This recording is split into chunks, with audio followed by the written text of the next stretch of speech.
Salut à tous, c'est Kazan, j'espère que vous allez bien. Aujourd'hui, petite réception de cartes Pokémon. Et franchement, toujours à petit budget. Je vous explique un petit peu les différents prix que j'ai payé mes cartes. Et je vous donnerai quelques petits conseils sur les prix des cartes en général. Mais je suis en train de préparer une grande vidéo où il y aura vraiment les prix par rapport au format de la carte, où tu pourras vraiment avoir estimé 90% des cartes Pokémon dans chacune des raretés, hein, tout simplement.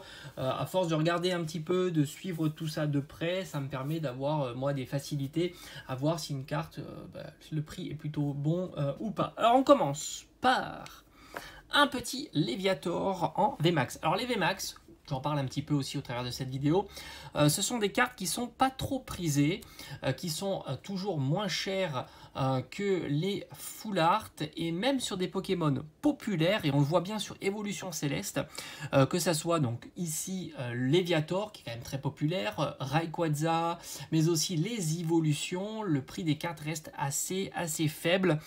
Ce Léviator là, moi je l'ai payé 4 €, mais on peut le trouver, on va dire 4 €, c'est un très bon prix quand même. Alors je vous précise aussi que ce sont des cartes qui sont sorties de booster, voilà.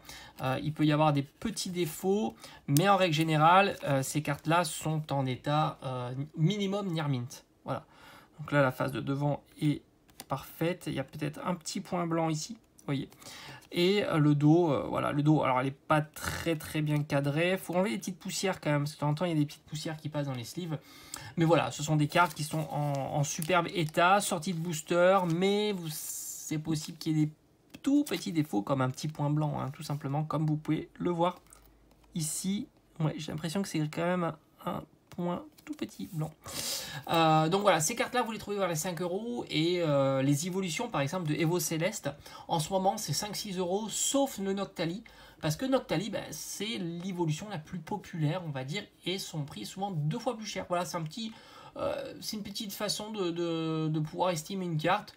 Souvent un Pyroli c'est 6 € par exemple en VMAX, et un Noctali c'est 2 fois plus. Donc une douzaine d'euros, quinzaine d'euros, tout simplement. Ça vous permet d'estimer la carte. En tous les cas, c'est ce qui se passe en ce moment. Après, ça peut évidemment changer. Mais c'est ce qu'on voit, que ce soit sur les VMAX, que ce soit sur les V, que ce soit sur les Full Art. Voilà.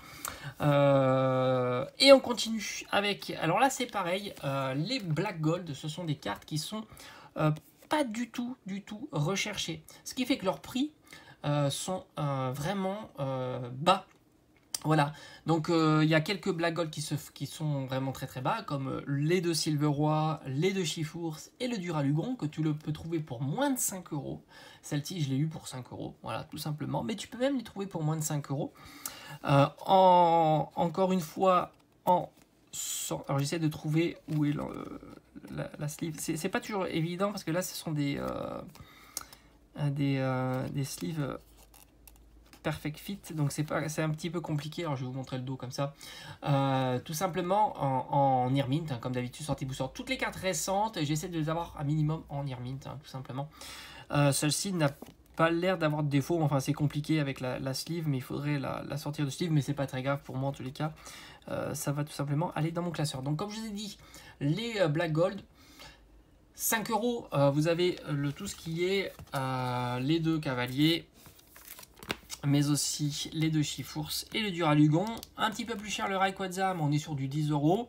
Et après un petit peu plus cher pour le Mew VMAX et le Pikachu VMAX. Je me souviens, j'avais eu celle-ci aux alentours d'une quinzaine d'euros. On est entre 15 et 20 €. Donc pas la peine de dépenser énormément sur ces formats de cartes là, puisqu'elles sont tout simplement pas populaires. Tout comme les Gold, hein, d'ailleurs. Les Gold en format plus classique, comme celle-ci. Voilà, celles-ci sont aussi très bon marché en ce moment. Et c'est vrai que c'est un point bas, hein. On peut voir vraiment que, par exemple, Boadjan, je l'avais trouvé pour une quinzaine d'euros. Palmaval, peut-être un peu plus, mais Mégare plus, Dingloo à 10 €. Franchement, pour des cartes Gold qui sont quand même des secrètes et pas si simples à avoir en ouverture, ce sont de très bons prix.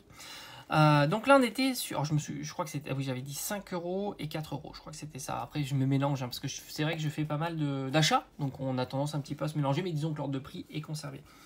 Là je suis très content, je mets la main sur une très jolie Full Art magnifique. J'aime beaucoup. OO Full Art. Alors, est-ce qu'elle a des défauts? Là, comme ça, elle est vraiment... Alors, c'est toujours pareil, hein, sortie de booster. On est sur Tempête Argentée. Très jolie série. OO est magnifique. Ça, c'est une carte que j'ai eue à 10 €. Franchement, tout petit prix. Hein, 10 € pour une Full Art. D'habitude, c'est un petit peu plus cher pour ce genre de carte. On est plutôt dans autour de 15-20 €. Pour cette OO, j'ai fait une bonne affaire, on va dire, pour la trouver en état Near Mint, comme vous pouvez le voir, en état Near Mint, on va dire. Après, j'ai pas la loupe hein, pour vérifier s'il n'y a pas des petits points quelque part, etc. Mais elle est splendide. Et pour 10 €, super prix. Ça, si je m'en rappelle, parce que j'avais trouvé que c'était un super prix, hein, tout simplement. 10 € pour une carte comme ça, ça se trouve pas si facilement. Et comme je dis, en ouverture, ça, bah...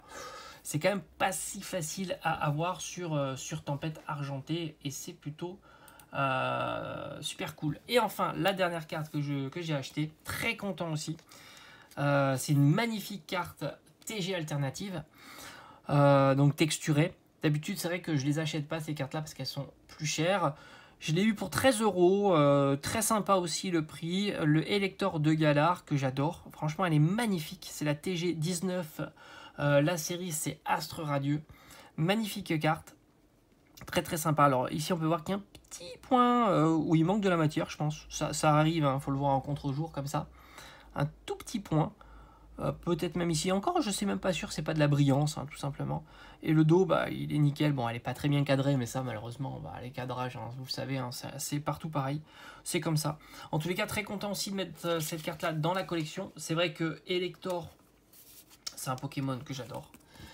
Donc voilà, on rentre tout ça dans la collection. Là aussi, pour ces cartes-là, alors on peut les formats de TG, on va dire alternatifs, texturés, tu peux les trouver à partir d'une dizaine d'euros. Alors évidemment, il y a plein de variantes, mais il y a des cartes TG que tu peux trouver texturées à partir de 10 €. Et après, ça peut monter assez haut, puisqu'il y a du Pikachu, il y a du Rayquaza, qui sont des cartes très populaires. Mais disons globalement, si tu veux commencer une collection pour pas trop cher sur ces formats de cartes là, tu peux en trouver pas mal à 10 €. Entre 10 et 15 €, tu en trouves beaucoup. Beaucoup. D'ailleurs, c'est ce que je vais faire un petit peu dans mes prochains achats. Je vais commencer à mettre la main sur des cartes comme ça, qui valent entre 10 et 15 € avec des Pokémon que j'aime bien. Elector, c'est un Pokémon qui est magnifique. Et c'est vrai que cette carte-là est vraiment réussie. Il y a le dresseur avec, c'est très sympa. Ce que je vais faire aussi, c'est que je vous avais présenté mon classeur ici. D'ailleurs, je t'invite à regarder ma vidéo sur cette collection où il y a donc toutes mes ultras, on va dire mes cartes les plus rares. Et ce que je suis en train de faire, c'est de les ranger par rareté. C'est-à-dire que grosso modo, ce que je vais faire, je vais essayer de faire des classes de rareté. Par exemple, ici, les holos. Par exemple, les holos, les gold. Tac, ici, les gold. Ici, les dresseurs, pourquoi pas. C'est assez compliqué parce qu'il y a tellement de formats de cartes différents que c'est compliqué. Mais on va faire ça comme ça peut être très joli. Les alternatives. Les gold, même que celles-ci, hein, je vais les mettre dans les versions gold, puisque ce sont des gold hein, quand même. Les rainbow aussi. Alors, j'ai pas beaucoup de rainbow, mais pourquoi pas aussi mettre les rainbow. Les AR avec les GG, etc. J'ai bien envie de moins de trier un petit peu comme ça. En mettant celle-ci, par exemple, je la mettrai en holographique. Les full art aussi, comme ce magnifique ectoplasma. Et ainsi de suite, les VMAX, etc. Donc j'ai bien envie de trier un peu plus ma collection comme ça et voir un petit peu le rendu que ça peut être. Ça pourrait être assez sympa. Donc j'ai pas mal de petits projets comme ça à vous proposer. J'aimerais bien faire la vidéo aussi sur les prix des cartes. C'est vrai que ça peut être intéressant pour vous, ceux qui ne sont pas toujours au fait des prix des cartes. Ça permet justement d'avoir des petits tips comme ça pour savoir si la carte vaut le prix qui en est demandé. Allez, j'espère que ça t'a plu. Et puis on se dit à bientôt sur la chaîne. Allez, ciao.